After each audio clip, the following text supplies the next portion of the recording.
اور اسرائیل کے خدا عبرانیوں کے خدا کا مذاق اڑائیں کہ دیکھ تیری ہیکل کے برتنوں میں ہم میں پی کر آج یہ ظاہر کر رہے ہیں کہ ہمارے دیوتا بڑے ہیں اور ہم کتنے طاقتور اور زوراور ہیں، اور تو اور تیری قوم اور تیرے لوگوں کی کوئی عزت نہیں ہے۔ پیارے عزیزو، اس سے پہلے کہ ہم آگے بڑھیں، ایک بہت اہم نقطہ ہے جس کو میں بیان کرنا چاہتا ہوں تاکہ آپ اس بات کو جو اس باب میں بیان کی گئی ہے سمجھ سکیں۔ اس کے لیے ضروری ہے کہ میں تھوڑی سی آپ کو ہسٹری بتاؤں۔ یہ جو نبوکدنضر بادشاہ تھا جس نے 43 سال بابل پر حکومت کی، اس کے پڑپوتوں میں سے ایک شخص بیلشزر ہے جو اس وقت حاکم تھا جس نے یہ ضیافت کی تھی۔ یہاں پر لکھا ہے کہ اس کا باپ نبوکدنضر یروشلم کے ہیکل سے برتن لایا تھا۔ اب یہ ایک سٹائل ہے، بیبلونین سٹائل، جس میں جو پوتے اور پڑپوتے ہوتے ہیں ان کو دادا کے نام کے ساتھ باپ ہی کہہ کر پکارا جا سکتا ہے۔ اس لیے اس باب میں جب یہ کہا جا رہا ہے کہ بیلشزر اس کا باپ ہے، تو یعنی حقیقت میں تو وہ اس کا دادا ہے، لیکن باپ کا لفظ لکھ کر اس کو یاد کیا جا رہا ہے اس باب میں، کیونکہ بیلشزر جو ہے وہ نبوکدنضر کا بیٹا نہیں ہے۔ نبوکدنضر نے 43 سال بادشاہت کی تھی، اور اس کے بعد اویل مردوک، جس کا ذکر یرمیہ کی کتاب کے 52 باب میں 31ویں اور 34ویں آیت تک اگر آپ پڑھیں گے تو وہاں پر آیا، اس نے 2 سال بادشاہت کی، اور اس کو اس کے سالے نے قتل کیا جس کا نام نیر گل سرازر ہے، جس کو آپ یرمیہ کی کتاب اس کے 39ویں باب کی 30ویں آیت میں اس کا ذکر پڑھ سکتے ہیں۔ اس کا نام وہاں پر آیا ہے نیر گل سرازر کا، جس نے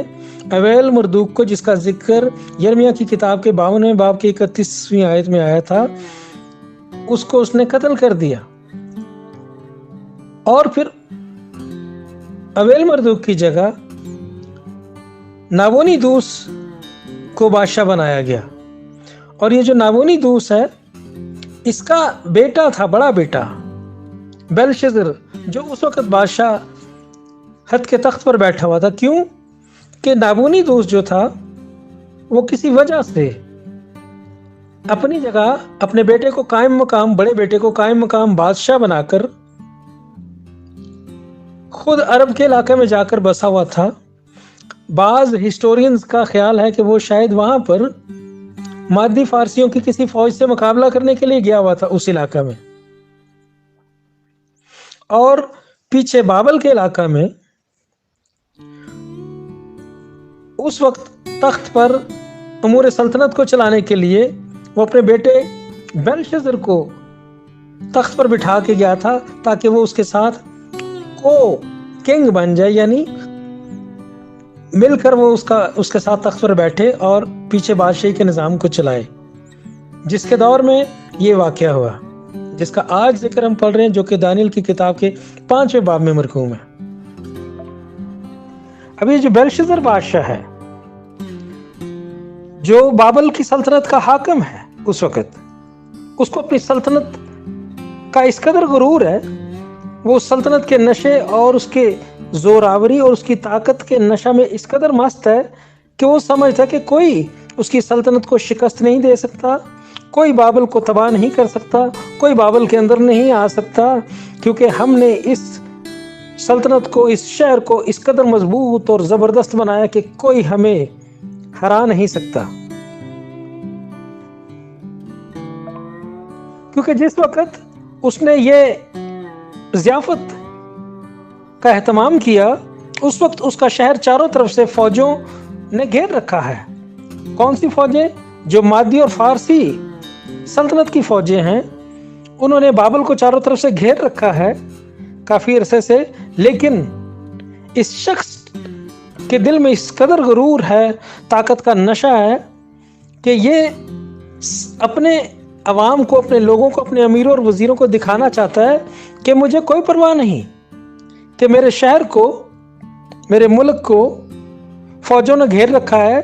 کیونکہ ہمیں ان کا ڈر نہیں ہے، خوف نہیں ہے، وہ ہمارے شہر کے اندر نہیں آ سکتے، کیونکہ ہم بہت مضبوط ہیں،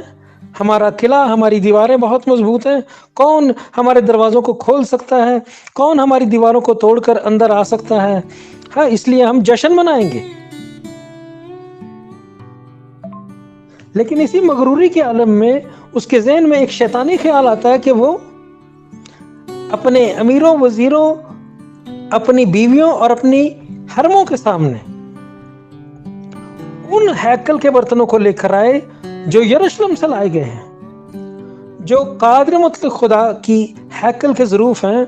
ان کو لائے اور ان میں میخواری کرے۔ نہ صرف خود میخواری کرے بلکہ اپنے وزیروں، امیروں کو بھی کہے کہ تم بھی انہی برتنوں میں میں پیو، اور ساتھ ہی اپنی بیویوں سے بھی کہے کہ تم بھی انہی میں میخواری کرو، اور ساتھ ہی ساتھ ان حرموں سے بھی کہے کہ تم بھی آج انہی برتنوں میں میں پی کر مزے لوٹو، اور دیکھو کہ ہم کتنے طاقتور ہیں، اور جن دیوتاؤں کی ہم پوجا کرتے ہیں وہ کس قدر زوراور ہیں کہ انہوں نے ہمیں اتنا طاقتور بنا دیا ہے۔ یہ جو بابل کا شہر تھا بہت شان و شوکت تھی اس کی، اور بہت خوبصورت بنا ہوا تھا، اور اس وقت کی یہ یقیناً سپر پاور سلطنت تھی۔ اور اس شہر کی جو دیوار تھی وہ 27 کلومیٹر تک لمبی تھی، اور اس کی جو دیواریں تھی ان کی چوڑائی 7 میٹر کی تھی، یعنی 7 میٹر کی لمبی جو چوڑی دیواریں ہوں ان کے اوپر آپ ٹرک چلا سکتے ہیں۔ اتنی چوڑی انہوں نے دیوار بنا رکھی تھی کہ جس کو توڑ کر کسی کا اندر آنا بہت ہی مشکل، تقریباً ناممکن ہوگا۔ اور یہ دیواریں جو 7 میٹر چوڑی بنائی گئی ہیں، اس وقت کی بہترین ٹیکنیک کو استعمال کیا گیا، اور ان دیواروں کی جو اونچائی تھی وہ 28 میٹر کی تھی اونچائی، یعنی 7 میٹر چوڑی اور 28 میٹر اونچی دیواریں تھی اس شہر کی، جس کو توڑ کر اس دور کے جو دشمن تھے ان کا اندر آنا تقریباً ناممکن تھا، کیونکہ ان کے پاس آج کے دور کی طرح کے بڑے بڑے بم اور اسلحہ نہیں تھا جس سے وہ ان دیواروں کو تباہ کر سکتے۔ اس لیے بادشاہ کا دل اپنے شہر کی مضبوطی اور اس کی قوت کی وجہ سے بڑا ہی نشے میں تھا۔ اور نہ صرف یہ کہ یہ دیواریں 7 میٹر جو چوڑی دیواریں اور 28 میٹر اونچی دیواریں، ان کے ساتھ ساتھ جو ٹاور تھے وہ بھی 30 میٹر اونچے بنا رکھے تھے، جن پر ان کے نگہبان کھڑے ہو کر ہر وقت دور دور تک دیکھتے رہتے تھے کہ کون آ رہا ہے، کون سی فوج ہم پر حملہ کرنے کے لیے آ رہی ہے۔ تو نگہبانوں کے لیے جو برج بنائے گئے تھے، ٹاورز بنائے گئے تھے ان دیواروں کے ساتھ، وہ 30 میٹر اونچے تھے، یعنی دیواروں سے بھی 2 میٹر اونچے، تاکہ وہ دور تک دیکھتے رہیں ہر وقت کہ کون شہر کی طرف بڑھ رہا ہے۔ اور اس شہر کے جو دروازے تھے وہ خاص طور پر کانسی کے بنائے گئے تھے، تاکہ کوئی بھی ان کو باہر سے توڑ کر اندر نہ آ سکے، بلکہ اگر کوئی اندر ہی سے ان دروازوں کو کھولے تو وہ شہر کے اندر آ سکتا ہے، ورنہ نہیں کسی کو اندر آنے کی اجازت۔ اور ان دروازوں کو کھولنا آسان نہیں تھا۔ پیاری چیزوں، جب بابل شہر کو بنایا گیا تھا تو دریائے فرات کے رخ کو خاص طور پر موڑا گیا تھا اس شہر کی حفاظت کے لیے، اور اس لیے بھی بابلی سلطنت کے جو لوگ تھے اور جو بادشاہ تھے وہ یہ سمجھتے تھے کہ دریا بھی ہماری طرف آنے والی فوجوں کو روکتا ہے، اور ہم نے اسے کاٹ کر ایسا رخ دے دیا ہے اس کے پانی کے بہاؤ کو کہ ہم دریا کی وجہ سے بھی محفوظ، اور پھر ہم نے اپنے شہر کی دیواروں کو اس قدر اونچا اور مضبوط بنایا ہے، چوڑا بنایا ہے کہ کون ہے جو اندر فوجیں لے کر آ سکے۔ اس لیے یہ بادشاہ بیلشزر جو ہے طاقت کے نشے میں اور اپنے شہر کی مضبوطی اور اس کی حفاظت کی وجہ سے اس قدر نشے میں ہے، کیونکہ انہوں نے اپنے شہر کی حفاظت کے لیے جو اقدامات کر رکھے ہیں اس کو اس قدر مضبوط بنا رکھا ہے کہ اس کو خوف نہیں ہے دشمن کی فوجوں کا۔ مادی اور فارسی فوجوں نے اسے گھیر رکھا ہے، لیکن وہ